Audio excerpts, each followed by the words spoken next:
आपल्याकडे ज्या बिटल जातीच्या शेळ्या आहेत तर ह्याचं सगळ्यात महत्त्वाचं व्यवस्थापन जे असतं ती की रोगराई. बऱ्याच शेतकऱ्यांच्या कमेंट असतात की बिटल शेळी आपल्या वातावरणात सट होत नाही, आपल्याकडे गावरान जास्त शेळ्या चालतात, त्याबद्दल काय सांगा? रोगराई जर येऊन द्यायची नसली तर साफसफाई 2 टाइम करणे, पाण्याचं व्यवस्थापन करणे, पाणी त्यांना स्वच्छ पाणीच प्यायला पाहिजे, हे डास वगैरे व्हायला नको. आपण जेवढी आपली दक्षता घेतो तेवढी यांची घ्यायला पाहिजे. त्याच्यामुळं मग यांना प्रॉब्लेम येत नाही. सक्सेस आपल्याकडे 100% आहे, काही अडचण येत नाही. फक्त काही शेतकरी समजा जे शेळी पालनवाले त्यांच्याकडून थोडं गैरसोय झाल्यामुळे मग त्यांना दुखणे ते चालू होतं. बरं, आता आपल्या शेळ्यांना लसीकरण केलेलं आहे? लसीकरण आता केलं, एक 15 दिवस झाले नाहीत. आतापर्यंत 12 महिन्याचं इंजेक्शन नाही किंवा यांना सर्दी नाही, ताप नाही, कसलंही दुखणं नाही याचं.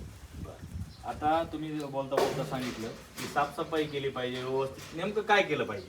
साफसफाई खाली जास्त चिडचिड नाही झाली पाहिजे, गोचिड नाही झाली पाहिजे, पिस्सा नाही झाल्या पाहिजे.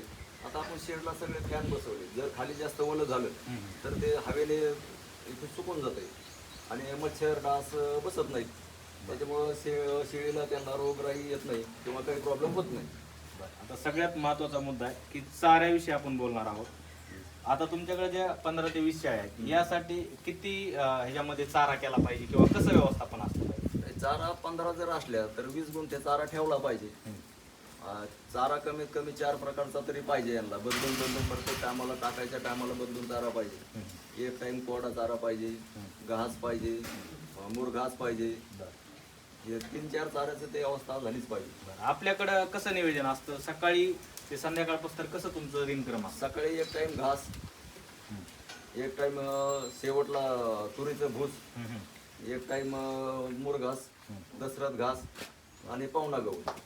4 टायमाला 4 जातीचं गहू आम्ही व्यवस्थापन करतो त्याचं. आता तुम्ही 4 टायमाला समजा वेगवेगळ्या प्रकारचा चारा द्यावा. आता ह्या ज्या शेळ्या आहेत इथं जर पाठीमागं बघितलं, जर आपण बघितलं इथं तुम्ही पाण्याचं व्यवस्थापन केलं, तुम्ही तुटी वगैरे सगळं व्यवस्थापन आहे? हे सगळं ऑटोमॅटिक त्यांना एक कॉक फिरला की 4 लिटर ऑटोमॅटिक भरते. त्यांची रोज साफसफाई राहते, रोज कंटिन्यू रोज. म्हणजे एक टाइम सकाळी भरून ठेवलं दिवसभर.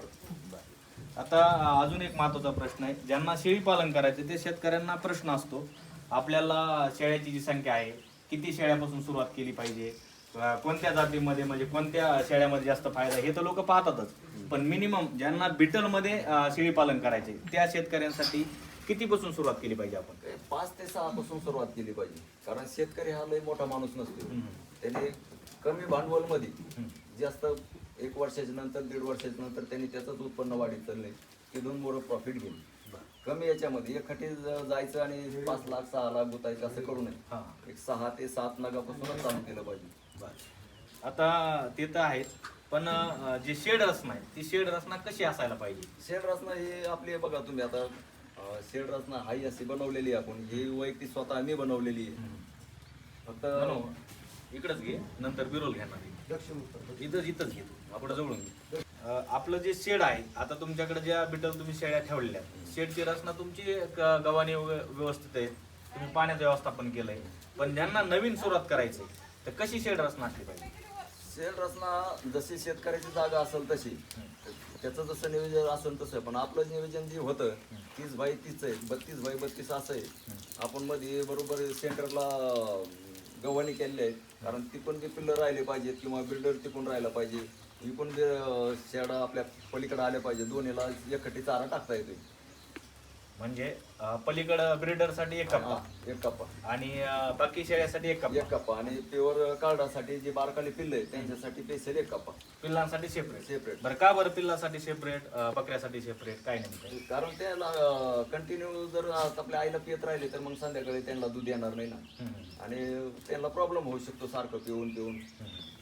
मेन आपलं उत्पन्न पिल्लेच असते. मेन उत्पन्न पिल्ले. बरं, आता तुम्ही सांगितलं त्यांना पाजण्याचं नियोजन कसं असतं? किती टाइम आपण पाजता? पाजण्याचं नियोजन 2 टाइम.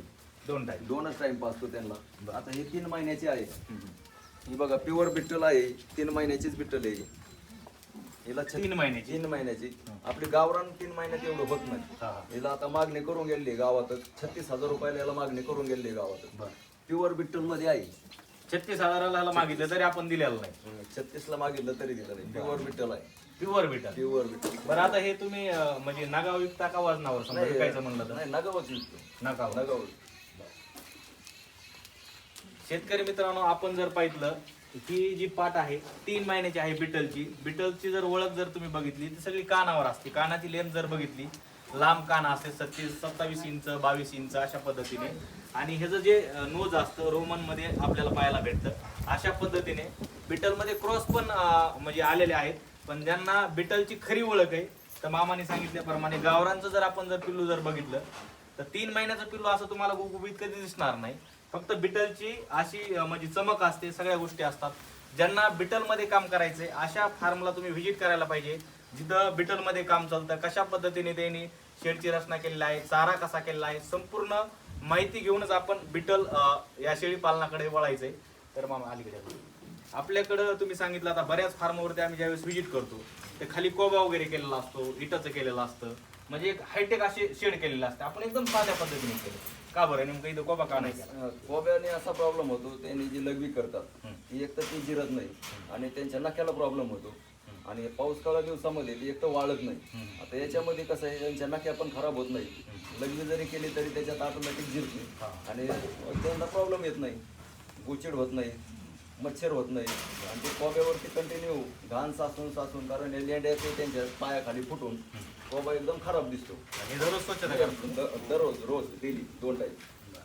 आता तुमच्या ह्या जे शेळ्या आहेत तुम्ही सांगितलं सुरुवातीला जे शेळ्या आणले त्या कोणत्या आणल्या होत्या आपण? सुरुवातीला आणलेले 1, 2, 3, 4, 5 आणि 6. हे मोठ्या दिवसात सुरुवातीला आणले. सुरुवात यांच्यापासूनच चालू केली. अजून एक महत्वाचा विषय, शेळी पालनामध्ये गावरान असेल किंवा कुठलीही जात असेल, त्या काळ्या कलर जे ब्लॅक कलर आहे त्याला जास्त मागणी. आपल्याकडे थोडे वेगळ्या कलर आहे. त्यात काही डिफरन्स आहे का आहे ना, भावामध्ये? काही भावामध्ये थोडा फरक पडतो. किती एक अंदाजे मिनिमम 5,000 4,000 फरक आहे? पण फरक आहे, 100% आहे. आता जी काळ्या मालाला क्वालिटी आहे हा. ती असं डागी मालाला नाही असेल. आता सगळ्यात महत्वाचा प्रश्न असतो की शेळी पालनामध्ये आपल्याकडे ब्रीडर कसा असावा? ब्रीडर एकदम ओरिजिनल असायला पाहिजे.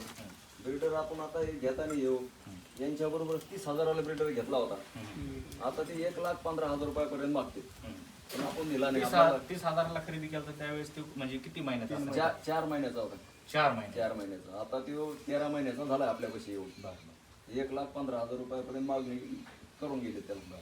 आता जो ब्रीडर आणलाय तो समजा किती वर्ष चालतो आपल्या शेळी पालनामध्ये? आपल्या शेळी पालनमध्ये तो 8 वर्ष 9 वर्ष चालतो. बरं, एकच ब्रीडर ठेवायला पाहिजे एका वर्षाला चेंज केला पाहिजे? नाही, चेंज बी करायला पाहिजे. कारण ब्रीडर आता हे ब्रीडरचे पिल्ले असल्यामुळं यांना मृत्यू जमत नाही. त्याच्यामुळे ते चेंज करावंच लागते. चेंज करायला पाहिजे. करायलाच पाहिजे, चेंज करायला पाहिजे. आता अजून एक बदलायला पाहिजे. अजून एक महत्वाचा प्रश्न अलीकडे कॅमेऱ्याकडे बघा. शेळी पालनामध्ये शेळी पालन करत असताना आपण बघितलं गावरान शेळ्यांना शेतकरी घरचा खुराक देतात, जसं की गहू असतं, काही डाळी वगैरे असतात. तर आपल्या शेळ्यांना ही जी पिल्ले आहेत, आता हे चमक दिसती, ही चमक येण्यासाठी आपण कुठला खुराक देतात? यांना 2 टाइम शेंगदाणा पेंड, गहू आणि मका मिक्स रोज एवढ्याला 5 किलो देतो मी. सकाळी 5 किलो आणि संध्याकाळी 5 किलो. म्हणजे मिक्स मध्ये शेळ्यांना वेगळं आणि पिल्लांना वेगळं? हा, शेळ्याला वेगळं ते नाही, सगळ्यामध्ये 5 किलो. संध्याकाळी 5 किलो आणि सकाळी 5 किलो गव्हाणीमध्ये गव्हाणीमध्ये टाकून देतो, ते खाऊन घेते. आता यामध्ये तुम्ही जे मिक्स देता तर यामध्ये पौष्टिक असं कुठलं खाद्य आहे की ज्याने तुम्हाला दिल्याच्या नंतर ह्यांची अशी वाढ झाली, व्यवस्थित दिसायला? शेंगदाणा पेंड आणि मका. सगळ्यात चमक जर येत असेल तर शेंगदाणा पेंड. स्टॉप करूया.